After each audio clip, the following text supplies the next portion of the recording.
Техника аускультации сердца Курумбаев Ринат, 489 УМ. Правило проведения аускультации сердца. Помещение должно быть теплым и тихим. Пациент должен находиться либо в вертикальном, либо в горизонтальном положении, в зависимости от тяжести состояния пациента. Врач должен стоять справа и спереди от пациента. Также аускультация проводится в строго определенных точках.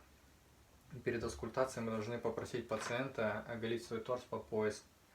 Перед началом аускультации врач надевает маску и проводит антисептическую обработку аускультативной головки и оливок фонендоскопа.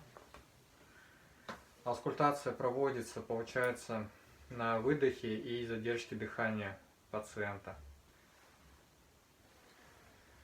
Первая точка аускультации находится в локализации верхушечного толчка. Здесь выслушивается митральный клапан.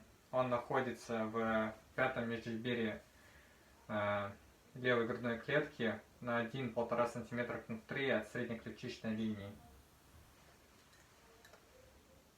Вдох, выдох, задержите дыхание, дышите. Вторая точка аускультации – это точка выслушивания артального клапана. Она проводится, получается, во втором межреберье справа по парастрональной линии. Первое, второе. Сделайте вдох, выдох, задержите дыхание. Дышите. Третья точка аускультации – это точка выслушивания легочной артерии. Она находится во втором межреберье слева по парастрональной линии.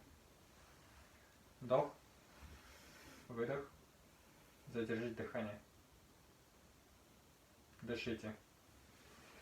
Четвертая точка находится у мечевидного отростка. Здесь выслушивается трехстворчатый клапан. Это примерно четвертое межреберье по парастрональной линии. Вдох, выдох, задержите дыхание. Дышите. И последняя точка. Здесь выслушивается, получается, артальный клапан. Она носит название точка Боткина-Эрба. Она находится в третьем межреберье по парастрональной линии слева. Вдох, выдох.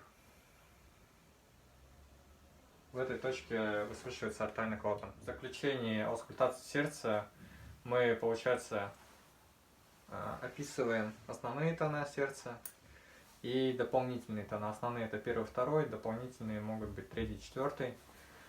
Мы описываем их громкость, расщепление, ритмичность и частоту. И также после мы характеризуем шумы сердца, если они имеются.